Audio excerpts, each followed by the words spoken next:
I know so many people who complain about their jobs, what they do, and their coworkers.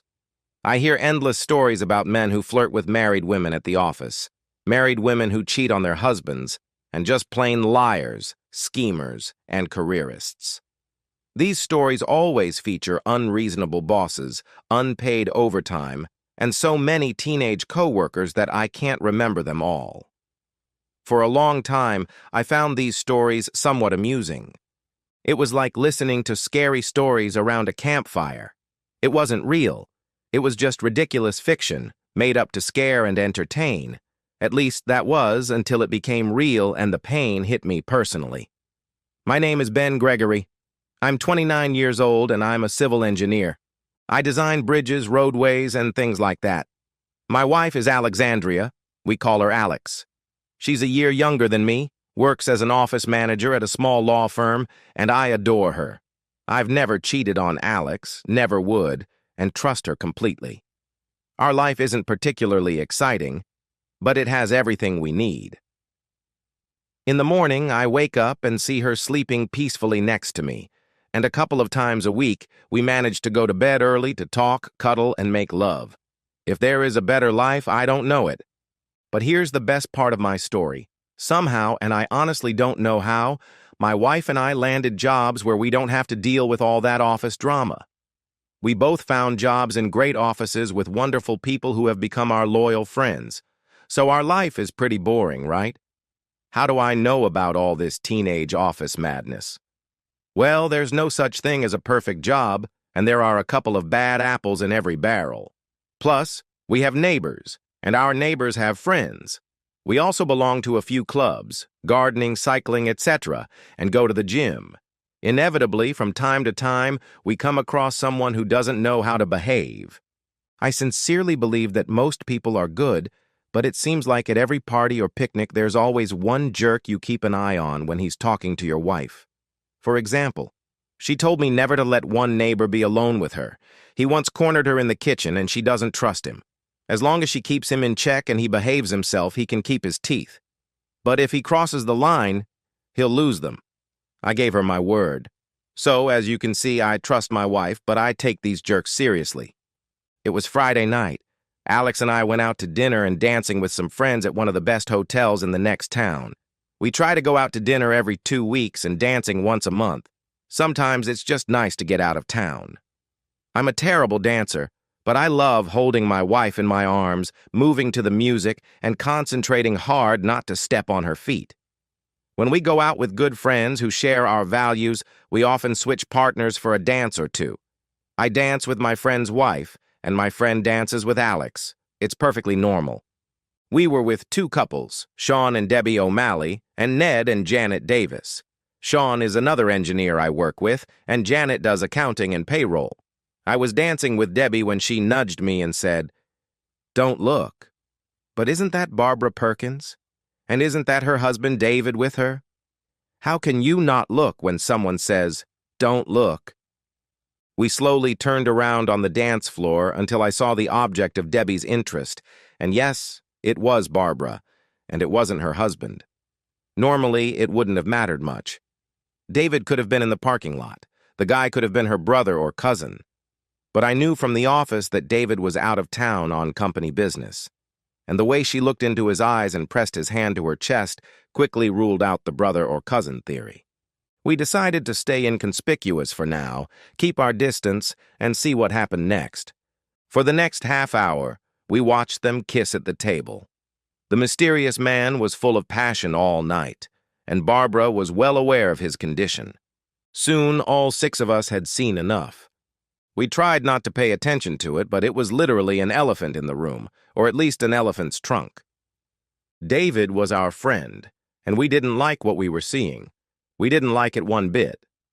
After a while, we retreated to a quiet corner of the bar at the end of the room where we could talk, and began discussing what to do about Barbara and her very friendly companion. By a stroke of luck, the bar had a great view of the elevators leading to the upper floors of the hotel. To be honest, I don't know what we would have decided if it had ended there.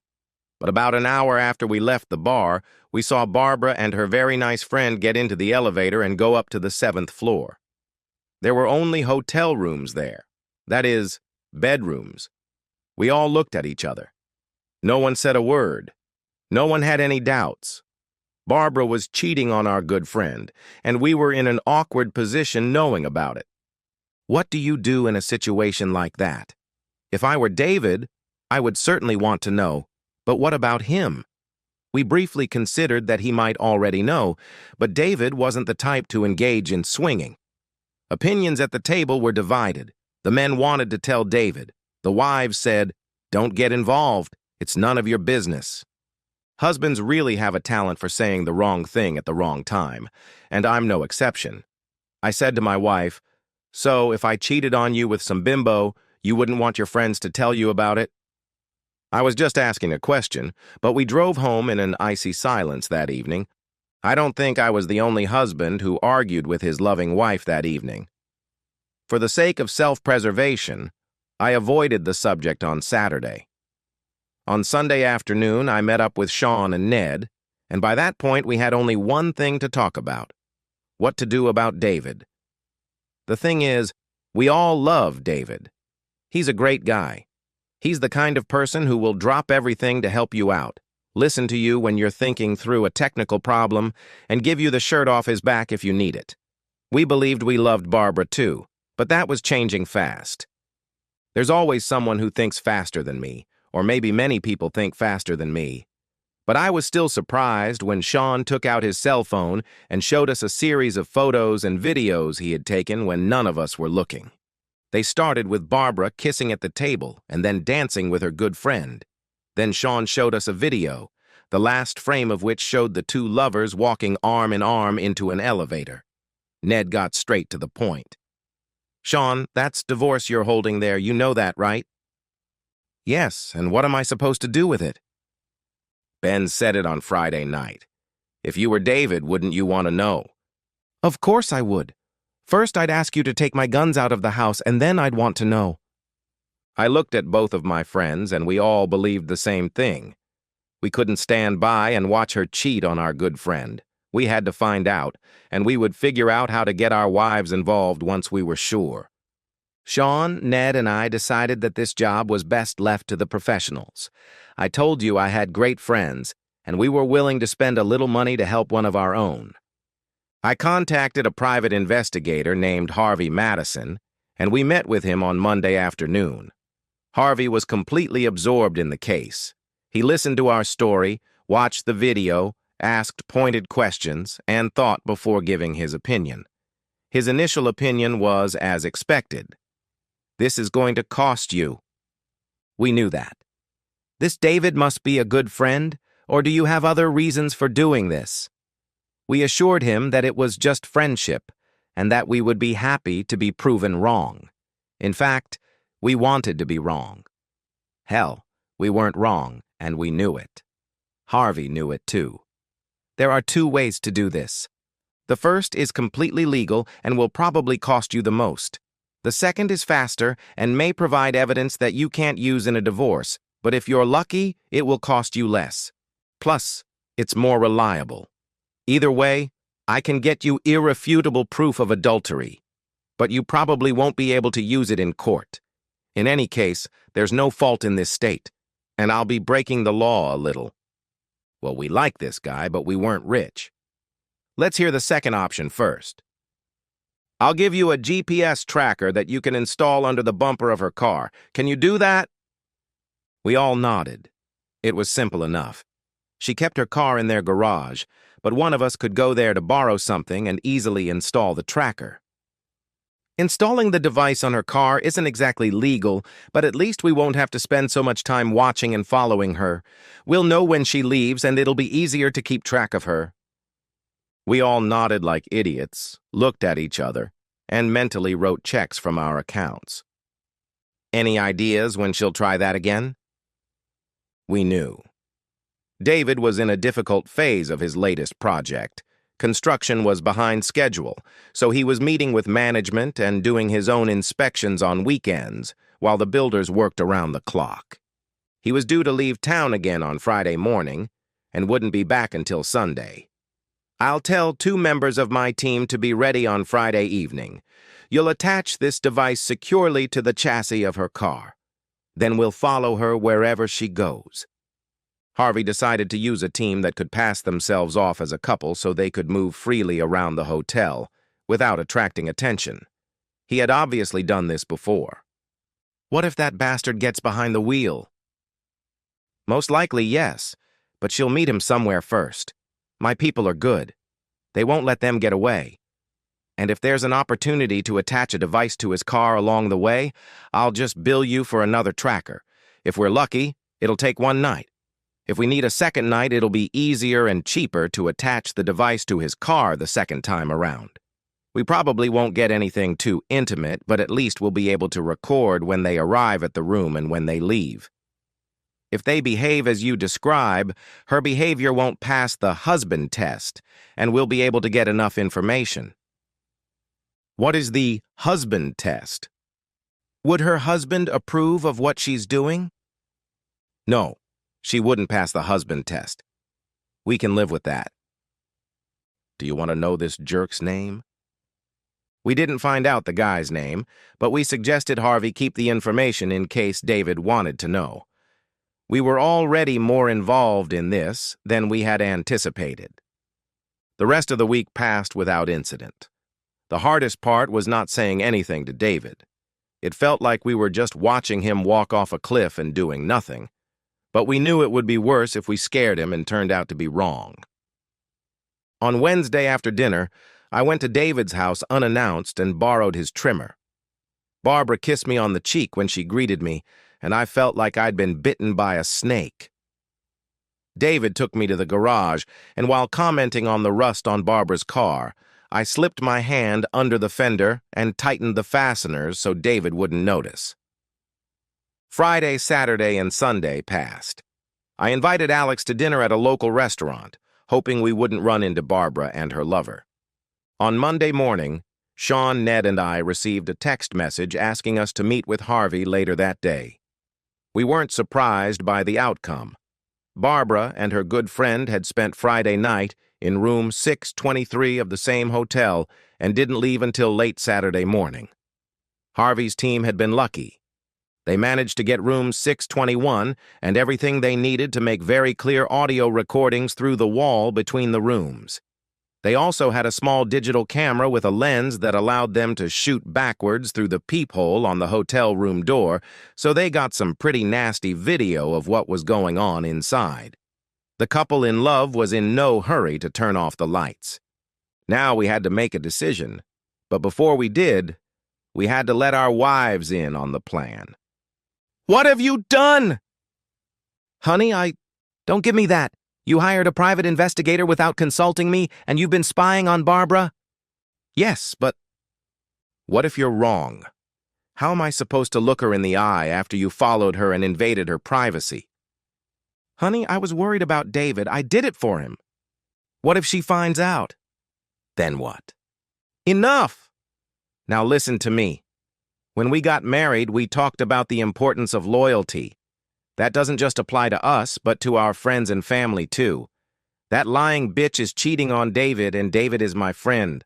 I'll move mountains to protect him, and I'll be damned if I let that dirty bitch cheat on him while I sit by and do nothing. Do you understand me?" It was the most serious argument we've ever had. Hell, I'd gladly lose Barbara as a friend.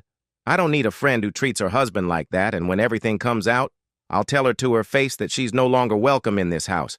Now you're going to tell me we're going to sit on our hands while she destroys a good man, or are you going to help me do what needs to be done? Oh, brother, I had drawn a line in the sand and hoped I wouldn't have to sleep on the couch that night. Alex was silent for a long time. Finally, she blinked and said, "No, I'll help you. That bitch is cheating, and David has a right to know." She paused, then added, "And if you ever do what she's doing, I won't hire a private investigator. I'll just take a knife from the kitchen and kill you in your sleep." You have to understand what it means to me to have a wife I can trust. Knowing that she would never tolerate cheating, nor commit it herself, is music to my ears. I just smiled and said, "Baby, I'd be disappointed in you if you didn't help." That night I slept in our bed, though I slept less than I expected. Sometimes you just need to count your blessings, and it's best to do it together. The next day at work, I found out that Sean and Ned had gone through something similar that night. On Tuesday after dinner, the three couples gathered at Ned and Janet's house and discussed everything. Sean, Ned, and I decided to invite David out for a beer after work on Wednesday. As soon as he left work, we would make up an excuse and drive him to our house, where Alex, Debbie, and Janet would be waiting. We'd sit him down between our wives, give him a beer, and tell him everything we knew. What could possibly go wrong? Hell, we knew what could go wrong.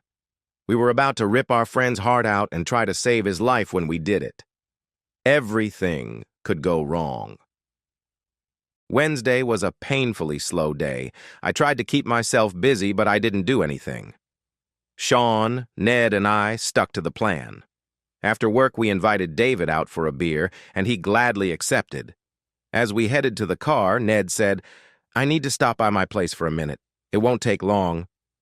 When we pulled up to the house, he invited us in. Alex, Debbie, and Janet were waiting in the living room. They were smiling, but they weren't very good at hiding their thoughts. Ned said, "I'll get the beer." The wives invited David to sit on the couch, and Alex and Debbie sat on either side of him.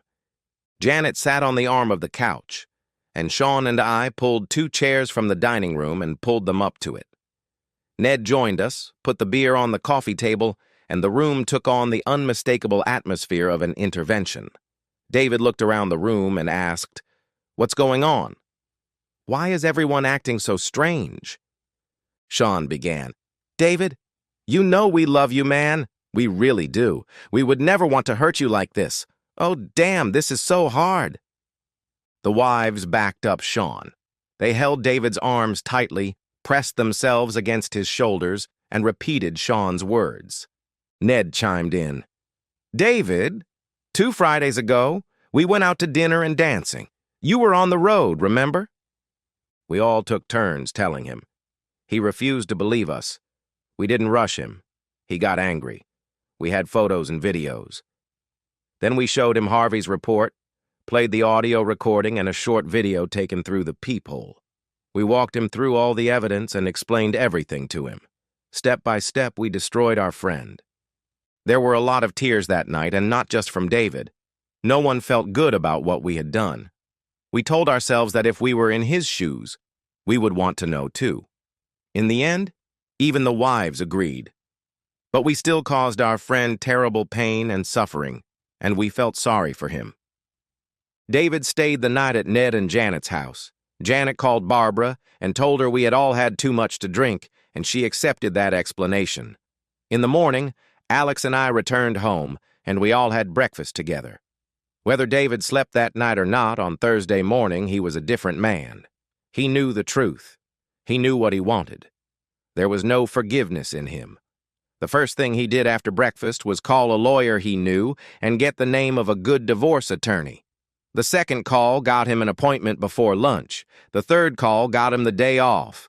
When David made up his mind, he took action. We offered to go with him, but he said he could handle it. We gathered all the photos, videos, and files onto a flash drive, and David prepared for war. By noon, he had canceled their joint credit cards and divided their savings.